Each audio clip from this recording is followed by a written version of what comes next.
On behalf of Foundation for India and Indian Diaspora Studies, I, Khanderavakan, would like to welcome you to this session on China after COVID-19. FIIDS is a US-based policy think tank. FIIDS work on Indo-US relations, India and Indian diaspora-related policy studies, and world foreign affairs. I would like to first welcome Professor Ved Nanda for his opening remarks. Professor Ved Nanda is a distinguished law professor at University of Denver. He is a world-renowned expert on international law. He is Padma Shri awardee, a highest civilian award from Government of India. I welcome Professor Ved Nanda. Thank you. Graciously joining this webinar. As we sit today, this coronavirus pandemic, of course, is on our minds. It has monopolized our attention. But at the same time, we do realize that another issue of equally grave concern and importance is China's very aggressive behavior, especially in its neighborhood. This is quite evident from the conflict on its border with India, its skirmishes in the South China Sea, its recent very assertive actions targeting provocative statements and threats to Taiwan, as well as all its sovereignty disputes with Vietnam, Malaysia, and the Philippines. I should express, and I do want to do so, my deep gratitude for this very welcome initiative that FIIDS has taken. And Khanderavaji, thank you for providing all of us this special opportunity to hear two experts, one from India, one from the US, and these are the two countries that should pay special attention to these geopolitical happenings, because they've got long-term implications. And today, for the first time, we are seeing that there is the onslaught of a new Cold War. So how it's going to affect future geopolitical considerations, how it's going to affect the alignments, how it's going to affect the entire world, that is an issue of grave concern. And I'm delighted that I will be listening to these two great experts, and then we can participate in comments, questions, and answers. So thank you very much for joining, and back to Khanderavaji. Namaste Nandaji, thank you. I'm handing over to Ashwin.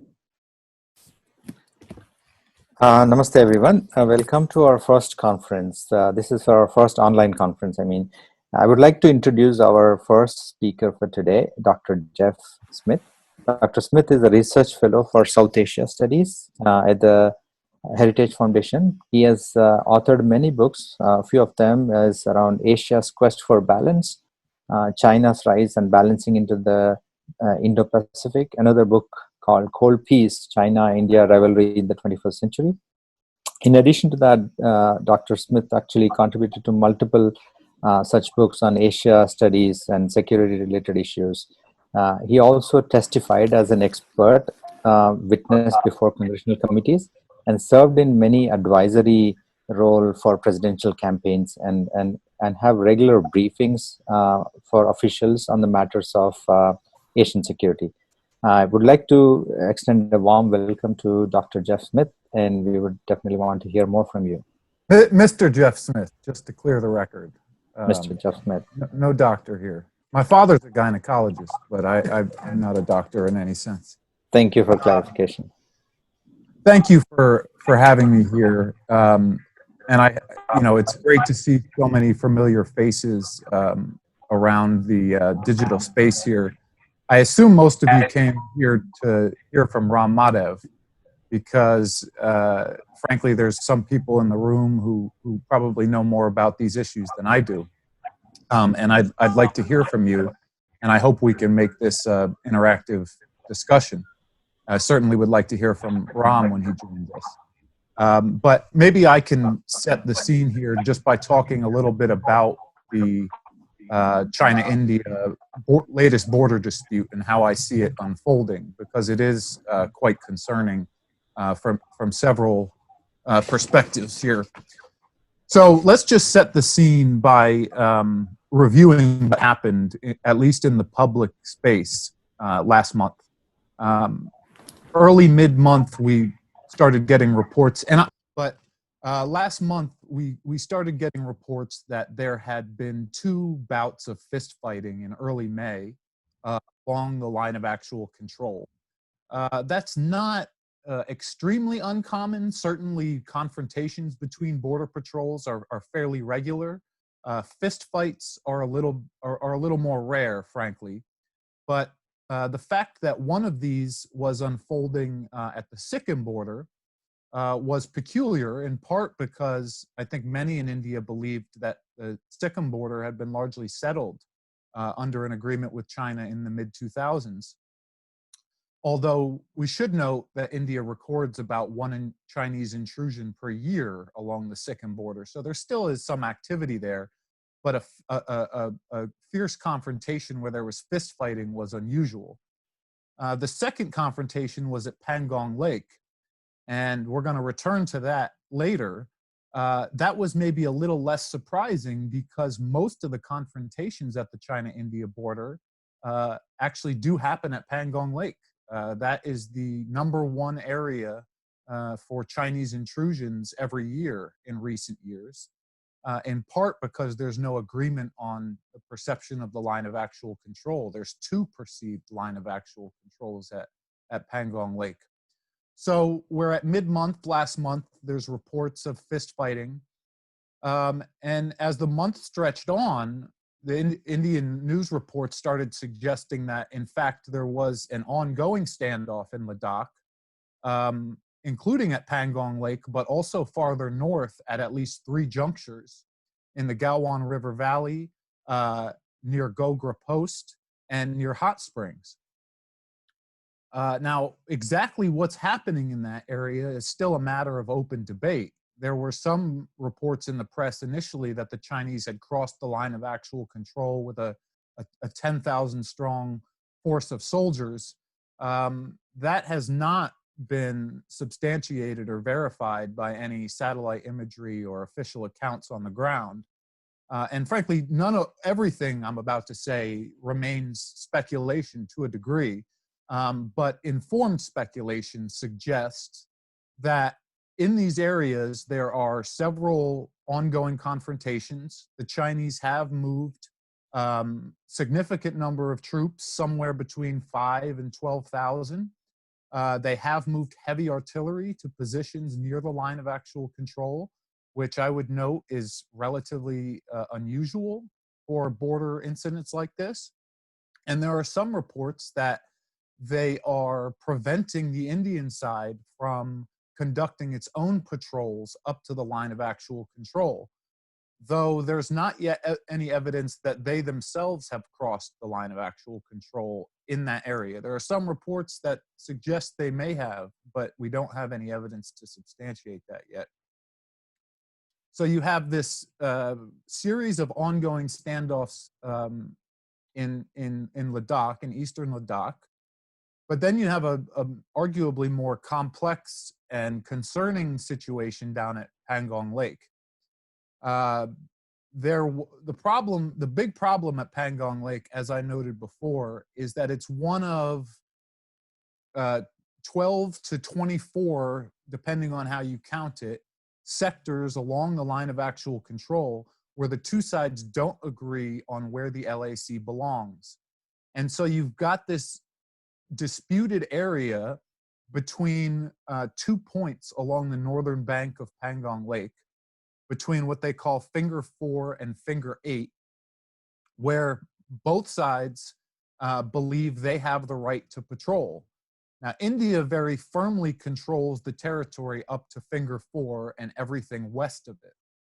But east of Finger 4 has been a bit of a gray zone, a no man's land, maybe even an area of Chinese soft control. China has a road that it's able to use between F4 and F8. Indian patrols cannot bring any kind of automobiles or tracks to that side. They can only cross over F4 on foot. So traditionally, they've enjoyed a disadvantage here.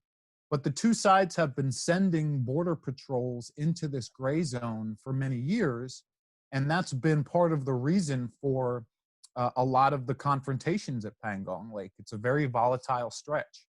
Now, what the Chinese did last month was essentially take a force of some 200 strong and push all the way up to F4, even crossing the line of actual control at one point, reportedly, and have now effectively set up a camp right near F4 and several outposts behind it.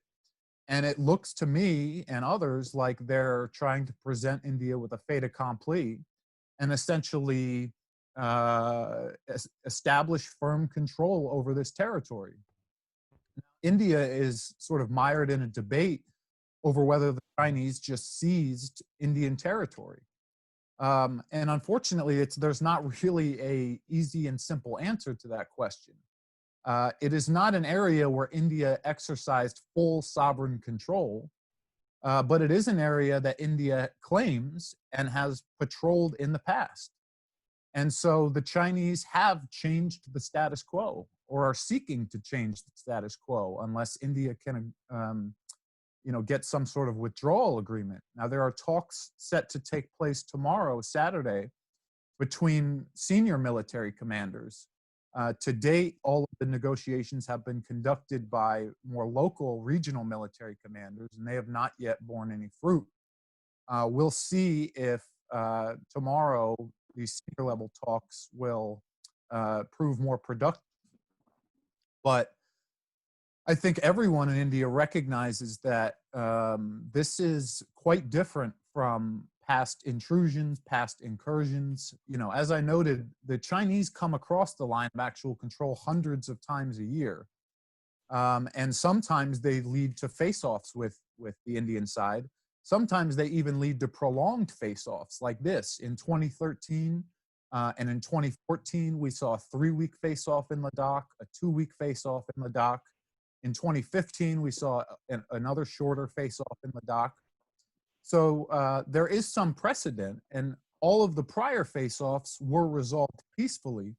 And so that maybe gives some reason for optimism, but this current bout differs from those prior face-offs, I think, in several important ways. First, these disputes have unfolded at several non-contiguous points along the line of actual control. That's unusual. In the past, we have not seen the Chinese probe and engage in standoffs at multiple locations all at the same time. The second thing is the fist fighting and rock throwing. At least 2, maybe more of these confrontations have devolved into violence, bloodshed, with some concerning videos circulating around the internet about what happened with the conduct of these face-offs. So that's certainly much more concerning. So the frequency of violations, the duration of the face-offs, the amount of media attention they're getting are all different. And frankly, Chinese transgressions of the LAC are growing. They were up by 50% in 2019 over 2018's numbers, to something like 660 transgressions reported, which is a recent record. And so there are a lot of troubling and concerning trends related to this bout of current face-offs. The Chinese are very clearly pushing the envelope and are testing India's boundaries in a way that they have not before. The question, the interesting question, of course, is why? Why now? And the most direct sort of tactical answer, the proximate cause, it would seem, would be China's attempt to stop Indian border infrastructure development. I say this because that was the cause of the standoffs in Ladakh in 2013 and 2014. And because India has just completed last year work on a very important DSDBO road, which stretches north to south, paralleling the line of actual control, all the way up to DBO, its northernmost outpost. And this year has been extending parallel feeder roads that go from this main artery road out to forward outposts near the line of actual control, including near the Gaowan River Valley.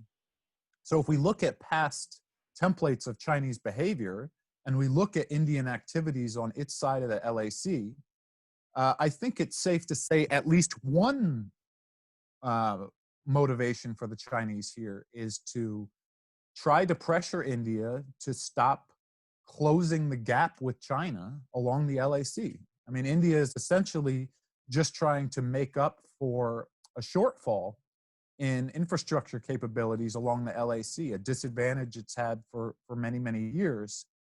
And the Chinese are irritated by this.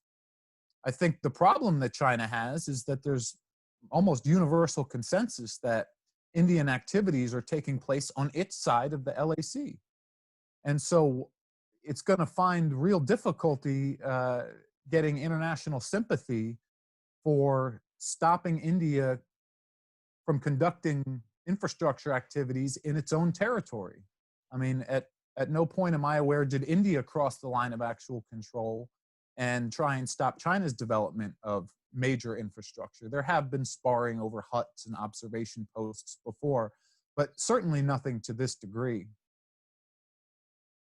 The sort of open debate is what other geopolitical elements might be playing into China's motivation.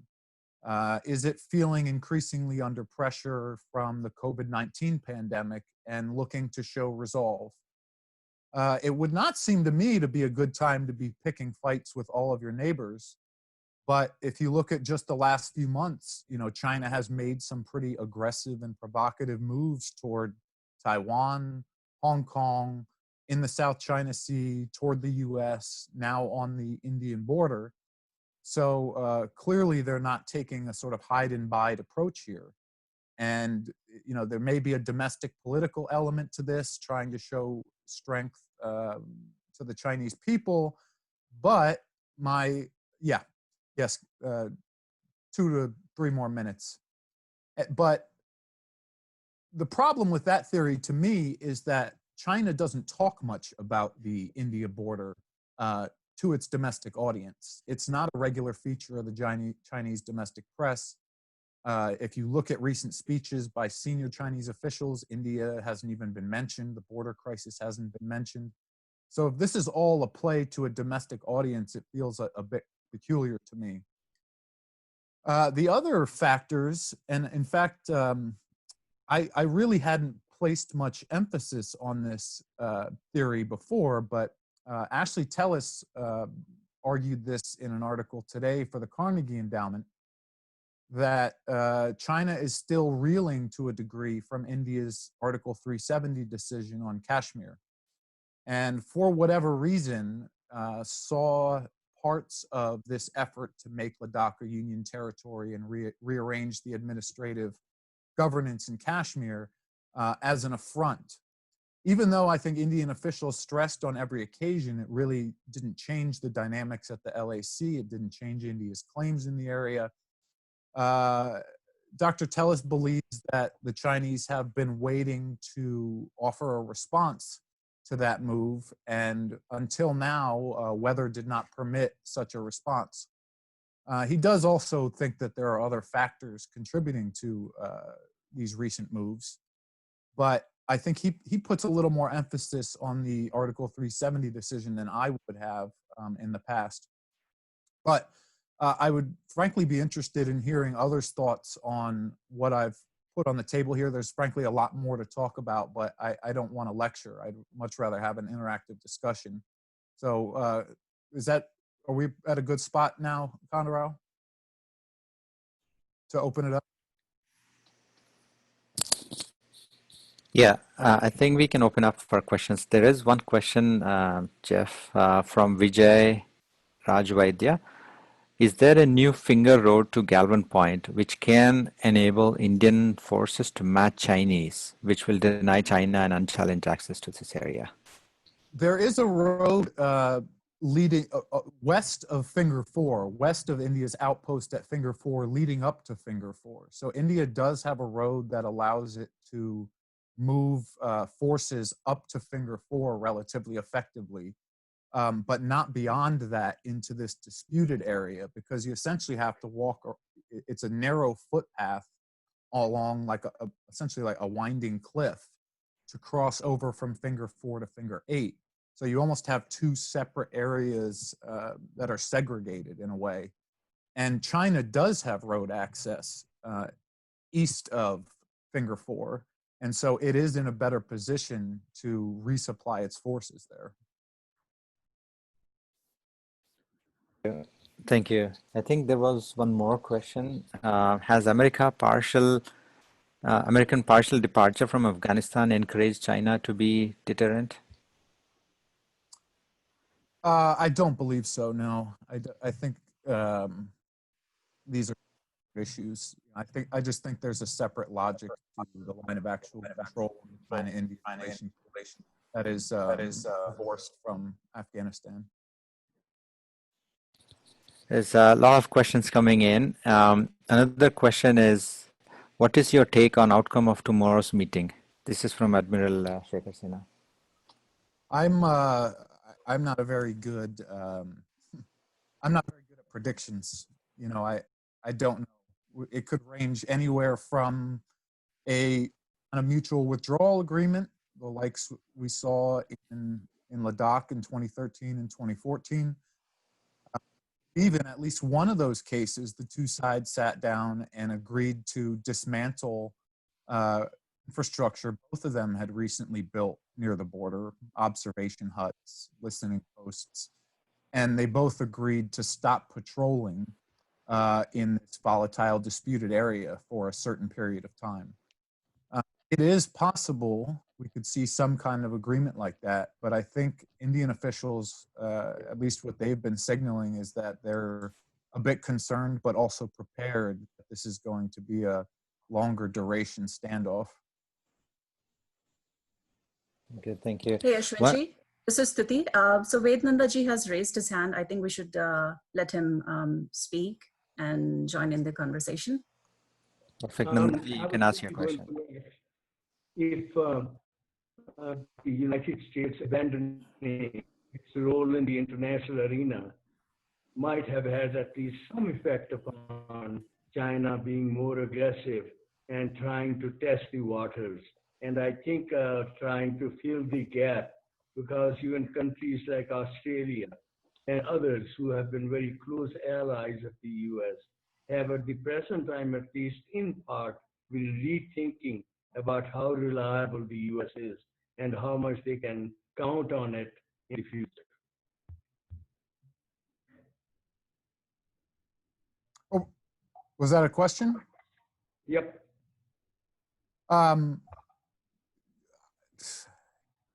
Again, I tend to view the logic that the LAC has its own logic. I think it's a stretch to say that America is either responsible for the latest standoff, which is what the Global Times and other Chinese outlets are trying to suggest, or that America's engagement with the world is frankly a factor in this. The reality is the U.S. hasn't played much of a role in China-India border disputes in the past.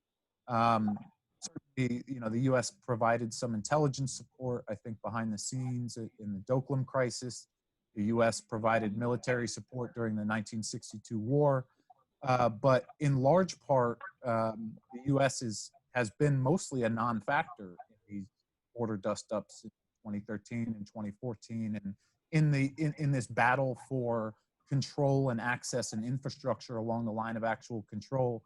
I just have a hard time seeing China calibrating its policy there, or the decision to present India with a fait accompli there, because they view the U.S. as disengaged with the world. If anything, the Trump administration has been putting more pressure on China than previous administrations. The Trump administration is more likely to take punitive action against China than some of its predecessors. I think the Trump administration is viewed as more of an X factor and is unpredictable in how it might react to Chinese provocations. So I do take the point that there are some countries that believe, U.S. engagement with the world is waning or are sort of unsatisfied with the Trump administration's international commitments and posture. But I don't think the Chinese are concluding right now that America is withdrawn from the world and they have a free hand to do what they want. The Trump administration is attacking the Chinese in ways that no other administration has. So they would be wrong to conclude that they have a free hand. Sorry, it was not about India. And you touched upon it. It's other parts of the world, South China Sea and others. It's a slightly aggressive attitude. Could be that at the present time it's trying to fill the gap that the United States abandoning its leadership. It was not about India, so I'm sorry I did not make it clear. Oh no, I must have misheard you. It's a fair point. And if the Chinese thought that there was more U.S. resolve in the South China Sea and elsewhere, would they be more hesitant to take the kind of actions that they have, with regard to the island building in the South China Sea in 2014-15? I think those are fair questions to debate. But I think at least the India case is kind of unique and distinct.